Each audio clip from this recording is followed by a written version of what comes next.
Welcome to cinema express. RJ Rohini உங்களுக்காக குபேரா படத்தோட ரிவ்யூவை கொடுக்க போகிறேன். என்னோட ப்ரீவியஸ் ரிவ்யூ வீடியோக்களில் நிறைய பேர் வந்து கமெண்ட் போட்டிருந்தீங்க. நீங்கள் வந்து ரிவ்யூ அப்படிங்கிற பேரில் படத்தோட ஒன்லைன் சொல்லிட்டு யார் யார் எப்படி நடிச்சிருக்காங்க அப்படிங்கிறத சொல்லிட்டு போயிடுறீங்க. இன்னும் நீங்கள் ஆழமாக சில விஷயங்களை வந்து நோட் பண்ணி சொல்லணும்னு சொன்னாங்க.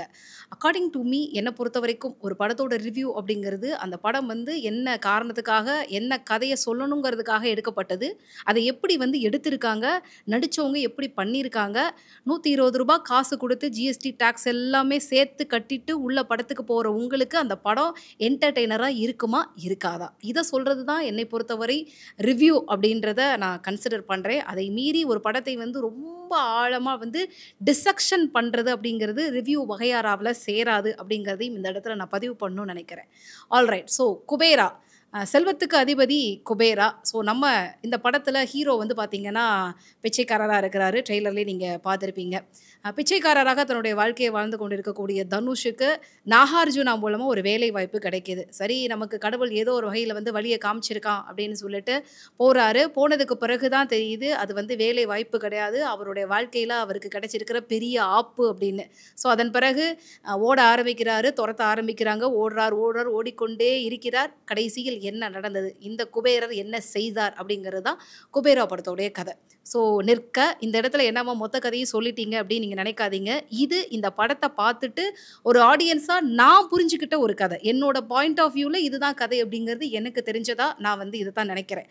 ஆனா, டைரக்டர் இந்த படத்துல நெறைய விஷயங்கள் வந்து கம்யூனிகேட் பண்ண ட்ரை பண்ணியிருக்காரு. அது என்ன அப்படிங்கிறத நீங்க தியேட்டர்ல போய் பார்த்தா மட்டும் தான் உங்களுக்கு தெரியும். ஸோ ரிவ்யூ அப்படிங்கிறது இந்த படத்த வந்து பார்க்கலாமா? வேண்டாமா? அப்படிங்கிறதுக்கு சின்ன ஒரு ஹைப்ப ஏற்படுத்தக்கூடிய ஒரு விஷயமா தான் நான் கன்சிடர் பண்றேன். ஓகே. ஸோ கம்மிங் டூ தனுஷோட ஆக்டிங். ஸோ நிச்சயமா வந்து தேசிய விருதுக்கு சொந்தக்காரர். கண்டிப்பாக இந்த படத்தின் மூலமாக மீண்டும் ஒரு தேசிய விருது தனுஷ் அவர்களுக்கு பார்சல் செய்யப்படுவதற்கு காத்திருக்கிறது அப்படின்னு சொல்லலாம். நிச்சயமா வந்து நடிப்பு அரக்கன் அப்படிங்கிறத யாரும் வந்து ஈஸியாலாம் சொல்லிட முடியாது. ஏன் அப்படி சொல்றேன்னா, ஒரு பர்ட்டிகுலர் சீன் மும்பை கேட்ல வந்து பார்த்தீங்கன்னா, பிச்சை எடுப்பது மாரி ஒரு சீன நிஜமா தனுஷ் வந்து பிச்சைக்காரன் வேஷம் போட்டுட்டு அங்க பிச்சை எடுக்கிற மாதிரி எனக்கு எங்கேயுமே தோணல. ஒரு பிச்சைக்காரர் தனுஷ் வேஷம் போட்டு அங்க நிஜமாவே பிச்சை எடுத்துட்டு இருக்கிற மாரி ஒரு ஃபீல் தான் வந்து எனக்கு தோணுச்சு. அந்த அளவுக்கு ஆத்மார்த்தமான நடிப்ப வந்து கொட்டி குடுத்திருக்கிறாரு அப்படின்னு தான் சொல்லணும். வெகு சில நடிகர்கள் மட்டும் தான் என்ன பண்ணுவாங்கன்னா, அவங்க ஸ்க்ரீன்ல வந்து பெர்ஃபார்ம் பண்றப்ப, இங்க நமக்கு வந்து அது ரொம்ப பெர்சனலா ஃபீல் ஆகும். உள்ள ஏதோ ஒண்ணு போட்டு பண்ணும். ஒரு மாரி புரட்டி போட்டு தாக்கும். அத நம்மளால வந்து ஒரு சில நேரங்கள் வந்து பார்த்தீங்கன்னா, லைட்டா ஆனந்த கண்ணீர் கூட வரும். அதுதான் வந்து பார்த்தீங்கன்னா, இந்த ஆக்டிங்ல வந்து உச்சத்தை தொடக்கூடிய ஒரு சில நடிகர்கள் செய்யக்கூடிய வேலை. அதை வந்து தனுஷ் குபேரா படத்துல வந்து ரொம்ப கச்சிதமா செஞ்சிருக்கிறாரு. எந்த இடத்துலயுமே பிசுறு தட்டலங்க. ஃபர்ஸ்ட் ஹாஃப்ல ஆரம்பிச்சதுல இருந்து செகண்ட் ஹாஃப் முடியிற வரைக்கும் வந்து அந்த மனுஷன் எங்கெங்கெல்லாம் வந்து ஸ்கோர் பண்ண முடியுமோ, அது எல்லாத்தையும் வந்து ரொம்ப சூப்பரா வந்து கேரி பண்ணியிருக்கிறாரு. நிச்சயமா அந்த படத்துக்கு வந்து ஒரு மிகப்பெரிய சப்போர்ட் வந்து பார்த்தீங்கன்னா, தனுஷோடைய ஆக்டிங் அப்படிங்கிறத நம்ம இந்த இடத்துல மென்ஷன் பண்ணியே ஆகணும். அதன் பிறகு நாகார்ஜுனா. பொதுவா வந்து 2 உச்ச நடிகர்களுடைய காம்பினேஷன் இருக்கிறப்ப நம்மளுடைய எக்ஸ்பெக்டேஷன்ஸ் வந்து பார்த்தீங்கன்னா, ப்ரீவியஸ் படங்கள் சில இதெல்லாம் வந்து எடுத்து அத ரெஃபரன்ஸ் மாரி பண்ணி பார்க்க தோணும். எனக்கு வந்து நாகார்ஜுனா உள்ள இருக்கிறாரு குபேராக்குள்ள அப்படின்னு நெனச்சதுமே, அதாவது அந்த விஷயம் தெரிஞ்சதுமே, கார்த்திக்கும் நாகார்ஜுனாவுக்கும் எப்படி ஒரு கனெக்ட் வந்து தோழா படத்துல இருந்தது. ஸோ அந்த மாரி ஒரு பெரிய இம்பாக்ட் இருக்கும் அப்படிங்கிற ஒரு சின்ன எண்ணம் இருந்தது. பட் அன்ஃபார்ச்சுனேட்லி கதையோடைய போக்கு வந்து பார்த்தீங்கன்னா, அப்படி ஒரு இம்பாக்ட்ட கிரியேட் பண்றதுக்கான பாசிபிலிட்டீஸ எங்கேயுமே குடுக்கல. அதனால அவருடைய ரோல் வந்து அவர் ரொம்ப இறுக்கமா அவருடைய கேரக்டர்ல இருக்கிற மாரியும், இவருடைய கேரக்டர் இவர் வந்து ப்ளே பண்ற மாதிரியும் அப்படியே வந்து போச்சு. ஸோ அவருடைய ரோல் என்ன அப்படிங்கிறத ரொம்ப அழகா வந்து நீட்டா கிளியரா வந்து அவரும் வந்து பண்ணிட்டு போயிருக்கிறாரு. பட் இருந்தாலும் அந்த 2 பேருக்குள்ள அந்த நெருக்கம் வந்து பார்த்தீங்கன்னா, அந்த ஒரு ஆத்மார்த்தமான அன்பு இன்னும் அத வந்து இன்னும் சில விஷயங்கள்லாம் வச்சு கன்வே பண்ணியிருக்கலாமோ! அப்படிங்கிற ஒரு சின்ன ஃபீல் அங்கங்க வரத்தான் செய்யுது. Then coming to Rashmika. Rashmika கேரக்டர பொறுத்தவரைக்கும் நெறைய ரிவ்யூஸ்ல வந்து இவங்க ஏன் இத பண்றாங்க? ஏன் இத செய்றாங்க? அப்படிங்கிற மாரி கேள்விகள் இருந்தது. ஒரு ஹீரோயின் வந்து ஒரு கேரக்டர வந்து ரெப்ரசன்ட் பண்றதுங்கிறது, டைரக்டர் அவங்களுக்கு என்ன சொல்லியிருக்காங்களோ, இந்த கேரக்டர் இப்படிதாம்மா டிசைனு. இவங்க இப்படிதான் வந்து பேசுவாங்க. இவங்க இப்படிதான் சிரிப்பாங்க. இவங்க இப்படிதான் வந்து கோச்சுப்பாங்க. அந்த கம்யூனிகேட் பண்றது டைரக்டர் வந்து அவங்களுக்கு சொல்லப்பட்ட ஒண்ணு. அதத்தான் அவங்க எக்ஸ்பிரஸ் பண்ணுவாங்க. அவங்களுக்குள்ள ஒரு ஓன் ஸ்டைல வச்சு பண்ணுவாங்களே தவிர, ஒருவேளை அது வந்து ரொம்ப இரிட்டேட்டாவும், இதுவாவும் இருந்ததுன்னா, அது நிச்சயமா டைரக்டரோட கால் தான். அதனால இங்க பெர்சனலா அவங்கள வந்து நெறைய இடங்கள்ல வந்து வசைபாடுறதுக்கு எந்த விதமான அவசியமும் தேவையில்ல அப்படின்னு நான் நெனைக்கிறேன். ஏன்னா இந்த படத்த பொறுத்தவரைக்கும் அவங்களுடைய கேரக்டர பொறுத்தவரைக்கும், "உனக்கு இது தேவையா?" அப்படிங்கிற மாரி ஜெனரல் ஆடியன்ஸ் கேட்பாங்க. "உங்க வேலைய பார்த்துட்டு நீங்க போகலாமே." அப்படிங்கிற கேரக்டர். அது அந்த கேரக்டருக்கு கிடைச்ச வெற்றியா தான் நான் பார்க்குறேன். ஸோ அவங்களுடைய ரோல் என்ன அப்படிங்கிறத அவங்க ரொம்ப அழகா, நீட்டா வந்து ப்ளே பண்ணியிருக்காங்க.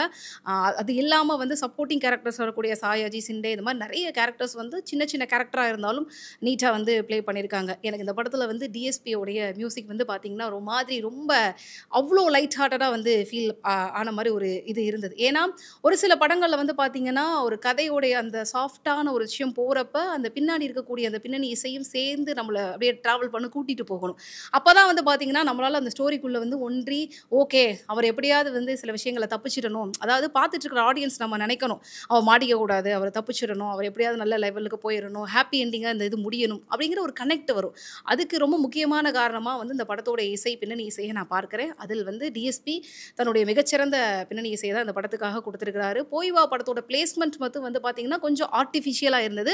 ஆனா, ஒரு தனி பாட்டா வந்து "போய் வா" பார்க்குறப்ப, அது ரொம்ப ஒரு மாஸான சூப்பரான சாங்கா வந்து அத வந்து இந்த படத்துக்கு வந்து எடுத்திருந்தாங்க. ஸோ ஓவரால் டெக்னிக்கல் டீமும் சரி, படத்தில நடித்திருந்த நடிகர்களும் சரி, அவங்களுடைய தி பெஸ்ட்ட தான் அந்த படத்துக்காக குடுத்திருக்கிறாங்க. ரொம்ப ரொம்ப மனசோட வந்து உங்கள வந்து பொருந்தி போற மாதிரி, ரொம்ப ஒன்றி போற மாரி இருந்தக்கூடிய அந்த ஃபர்ஸ்ட் ஹாஃப்ல உங்களுக்கு நெறைய விஷயங்கள் இருக்கு. ஃபர்ஸ்ட் ஹாஃப் வந்து உண்மையிலே பார்த்தீங்க அப்டின்னா, குபேரால நீங்க ஒரு சின்ன குறைய கூட நோட் பண்ணி சொல்ல முடியாது. அந்த அளவுக்கு இருந்தது.